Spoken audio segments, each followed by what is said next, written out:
Bismillahirrahmanirrahim. Assalamualaikum warahmatullahi wabarakatuh. Kami daripada Hafiz Mujtama'i 3 University Sains Islam Malaysia. InsyaAllah pada video kali ini kami akan kongsikan kepada anda semua tentang tips hafazan berkesan.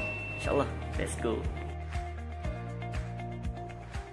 تبارك الذي جعل في السماء بروجا وجعل فيها سراجا وقمرا منيرا. Kau dia tengok.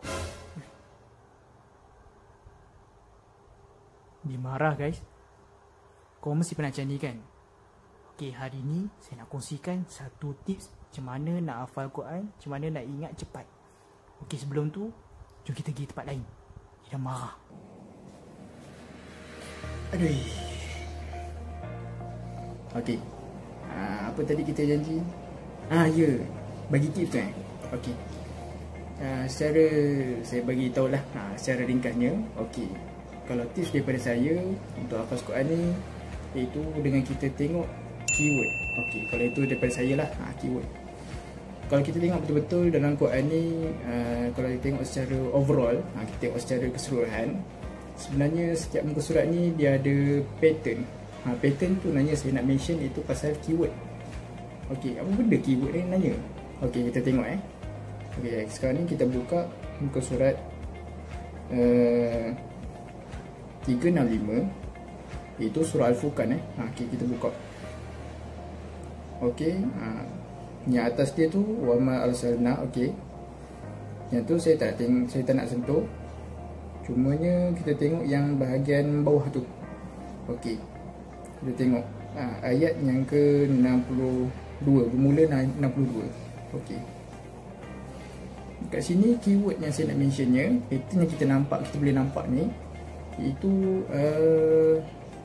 kita tengok huruf yang sama. Okey, itu kita tengok pada ayat 62. Okay, kita tengok itu ayat dia, a'udzubillahi minasyaitonir rajim, wa huwal ladzi ja'ala al-laila wan nahar ila akhir ayat. Okey, dia dimulakan dengan huruf waw. Okey, 62 bermula dengan huruf waw. Okey, kita tengok pula seterusnya, itu ayat 63. Ayat dia, a'udzubillahi minasyaitonir rajim wa ibaduna ila akhir ayat. Iaitu ayat dia bermula dengan huruf waw juga.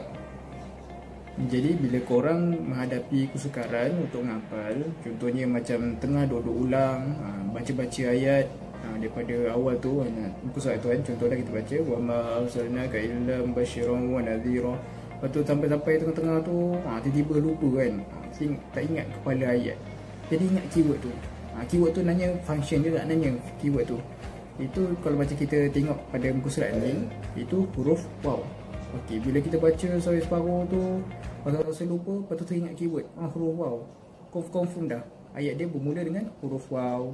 Jadi kesimpulannya, main point yang saya nak katakan sini adalah ingat keyword. Jangan risau, setiap muka surat dalam ayat Quran ni ada pattern dia. Korang just tinggal nak kerak-kerak ayat tu, lepas tu cari keyword dia. Tu je, korang follow, insyaAllah korang boleh. Okay, saya rasa itu saja perkongsian daripada saya sendiri. Itu memang benda ni saya sendiri amalkan daripada start basic hafalan saya kosong, zero, sampai Alhamdulillah sekarang ni tak adalah boleh ingat semua, tapi kadang-kadang nak bagi senang ulang tu kita jadi saya guna teknik ni lah. Saya sendiri mengamalkannya. Jadi harapnya ianya bantu untuk korang lah.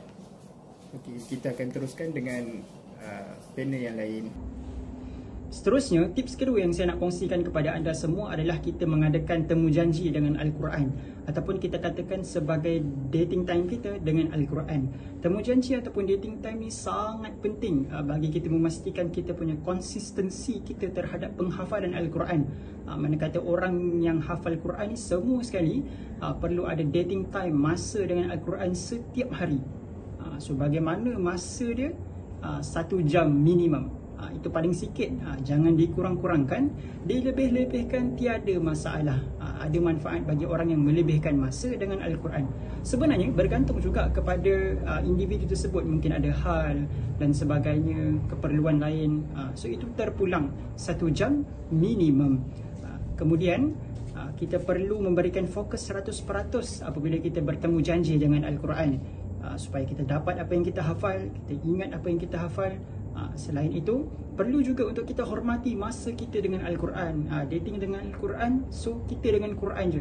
Elakkan perkara-perkara lain. Sama juga macam kita nak berdating dengan isteri kita, mestilah nak dengan isteri kita berdua sahaja, tak nak orang lain kacau. Sama juga apabila kita bertemu janji dengan orang kenamaan, kita akan jaga kita punya diri. Kita tengah jumpa orang kenamaan, jumpa orang hebat. So seperti itu juga kita dengan Al-Quran, maka kita perlu jaga. Dan akhir sekali, seandainya kita berjaya konsisten dating dengan Al-Quran setiap hari, insya-Allah akan terbentuk satu disiplin antara diri kita dengan Al-Quran, di mana kita akan merasa kemanisan, kita akan merasa kemudahan dalam kita menghafal Al-Quran. Bab kata Sayyidina Uthman, seseorang yang hatinya suci, insya-Allah dia tidak akan merasa bosan dalam membaca Al-Quran. Kita sebagai penghafal juga membaca Al-Quran. Wallahu alam. Bismillah. Jadi korang semua mesti dah dengar kan bagaimana 2 orang kawan saya tadi telah menceritakan 2 tips untuk kita gunakan bagi menghafaz Al-Quran ataupun bagi penghafaz Al-Quran di luar sana. Mungkin juga boleh gunakan tips tersebut untuk mengulang hafazan mereka. Jadi di sini saya ingin sertakan lagi 1 tips untuk kita guna bagi menghafaz Al-Quran ataupun menjaga hafazan kita, iaitu dengan kita melihat mushaf, membaca sambil melihat mushaf. Mudah dan simple. Memang terbaik lah. Jadi berapa kali? Mungkin kita boleh baca dengan 20 kali ataupun 40 kali ataupun mungkin juga dengan 100 kali bagi setiap ayat ataupun setiap page muka surat yang hendak kita hafaz. Saya bagi contoh surah Al-Isra ayat yang page yang ke-289. Saya bagi contoh, a'udzubillahi minasyaitonirrajim. وَمَنْ كَانَ فِي هَذِهِ أَعْمَى فَهُوَ فِي الْآخِرَةِ أَعْمَى وَأَضَلُّ سَبِيلًا. Sebanyak 20 kali, kemudian tutup. وَمَنْ كَانَ فِي هَذِهِ أَعْمَى فَهُوَ فِي الْآخِرَةِ أَعْمَى وَأَضَلُّ سَبِيلًا. Tengok, dah hafal. Mudah, simple. InsyaAllah selamat beramal. Okey, bismillahirrahmanirrahim. Okey, korang mesti dah dengar banyak tips daripada abang-abang yang sebelum ni kan. Banyak sangat tips-tips yang insyaAllah berkesan untuk para hafizah di masa hadapan. Okey, sebenarnya tips-tips yang kami share ni diumpama skincare. Sebab apa? Skincare dia takkan sesuai dengan semua orang. Contohnya skincare A sesuai dengan Muhammad, tapi tak semestinya skincare A dia sesuai untuk Iman. So kita kena pandai pilih dan try and error. So tips seterusnya adalah sebelum kita start hafazan kita kena baca maksud page yang kita bakal hafal. Sebab apa? Sebab bila kita start hafalan dan kita tahu jalan cerita dia daripada A sampai Z, dia akan memudahkan proses kita untuk ingat ayat tersebut. So apa yang kita hafal tu kita faham dan kita tahu. Taklah kita membuta tulis, kita hafal tapi kita tak tahu. Bila kita hafal dalam masa yang sama kita tahu jalan cerita, dia akan memudahkan proses hafazan kita dengan lebih cepat. Jadinya tips yang saya bagi ni tak semestinya sesuai dengan korang, tapi anda patut cuba untuk tahu mana satu tips yang sesuai dengan diri anda. Maka itu saja dari saya. Wallahualam.